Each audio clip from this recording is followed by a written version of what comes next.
Bon, on a vu comment importer une feuille Excel, comment sauvegarder une feuille Excel, comment manipuler un fichier, enfin un data frame de Pandas.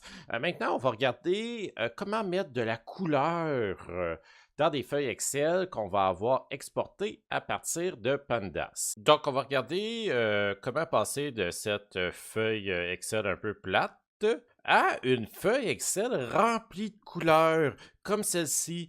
Le tout effectué à même un script de Python. Mettre de la couleur, styliser notre feuille Excel se fait en 5 étapes. La première étape, en fait, c'est dans notre code, dans notre script, il faut créer un data frame de même dimension que le data frame qu'on veut en fait enregistrer sur Excel. Pour ça, il y a une commande assez simple. Ce qu'on fait, c'est qu'on va se créer un nouveau data frame, donc on va l'enregistrer dans une nouvelle variable qu'on peut appeler dfstyle ou peu importe ce que vous voulez. Et ce que vous faites, c'est que vous prenez votre data frame original, celui que vous voulez sauvegarder, mettre dans une feuille Excel, vous faites .copy. On ouvre et on ferme les parenthèses, hein, on n'oublie pas. Et après ça, dans la seconde ligne, on va aller prendre notre DF qui va contenir en fait l'information stylique de notre feuille Excel. On ouvre et on ferme les crochets, on met 2 points à l'intérieur de ces crochets-là pour dire toutes les cellules vont égaler un string vide. Un string vide s'écrit par on ouvre et on ferme les apostrophes ou les guillemets. Donc, on va aller tout de suite faire ceci en exemple dans un script Python. Donc, on est ici, on a un data frame, en fait, la variable donnée contient un data frame où qu'on avait trois colonnes, Bobo, Monique, Bernard ici.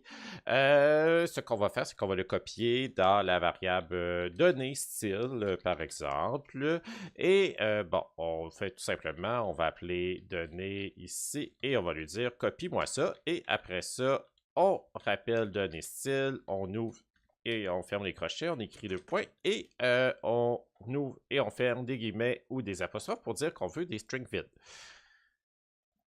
Donc, vous voyez, quand j'ouvre données CDC, j'ai un string vide. Ce qu'on va faire ici, c'est qu'on va aller insérer des strings qui vont contenir l'information stylique de chacune des cellules.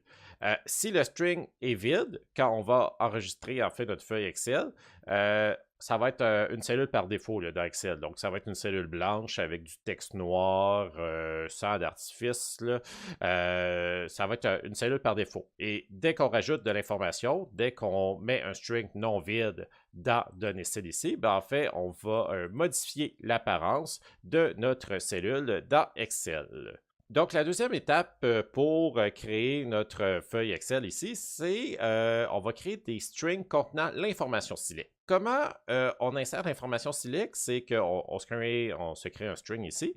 On va écrire, bon, le paramètre 1. Est-ce qu'on est en train de changer la couleur? Est-ce qu'on est en train de changer la couleur de fond? Est-ce qu'on est en train de changer la bordure? Et c'est quoi l'option qu'on met à ce paramètre-là? On fait point virgule, on écrit le deuxième paramètre qu'on veut modifier, comme la couleur du texte, et on écrit, par exemple, la couleur du texte. Et ainsi de suite. On peut se créer différents styles qu'on va appliquer à différentes cellules. Voici ici un tableau qui décrive en fait les principaux paramètres qu'on peut en fait insérer pour styliser la cellule et l'argument qu'on peut en fait définir à ce paramètre-là. En fait, les trois plus principaux, là, si on peut dire de même, là, couleur du texte, couleur de fond de la cellule et couleur de la bordure de la cellule. Ça, vous allez écrire, donc vous allez remplacer ici par color, background color ou border color. Et comme argument, en fait, arc 1, arc 2, arc 3, vous allez écrire le code hexadécimal. C'est quoi ça, cette affaire-là? Donc, pour connaître le code hexadécimal de votre couleur préférée, là, la meilleure chose à faire, c'est aller sur votre navigateur, taper sur Google Color Picker. Et vous allez voir une palette de couleurs, en fait, va apparaître. Et vous allez sélectionner votre couleur préférée, comme un beau petit mauve ici, et le code hexadécimal relié à cette couleur-ci. Ben, en fait, c'est ce qui est écrit là. C'est ce qui commence avec le carré ici, et bon, il y a un code quelconque ici. Donc, on va retourner dans notre exemple de script. On va écrire un premier style. Donc, style 1, on ouvre et on ferme les apostrophes ou les guillemets. Ici, on va définir la couleur du texte, donc color. On va lui dire que c'est la couleur mauve qu'on vient de sélectionner. Donc, on va tout simplement copier-coller le code hexadécimal. On va faire point virgule. On va aussi styliser le fond, en fait la couleur de fond de la cellule. Donc, on va écrire background color. Et on va ici mettre un beau petit vert. Là. Tain, ça va être bien cute cette affaire-là. Donc, on va écrire ça de cette façon-là. On va aussi se créer un deuxième style, donc style 2. On va ouvrir les apostrophes cette fois-ci.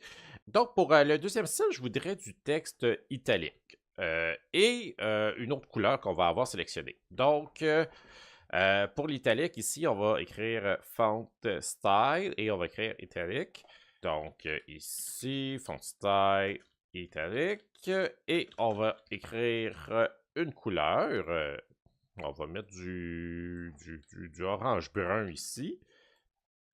On va écrire ça de cette façon-là.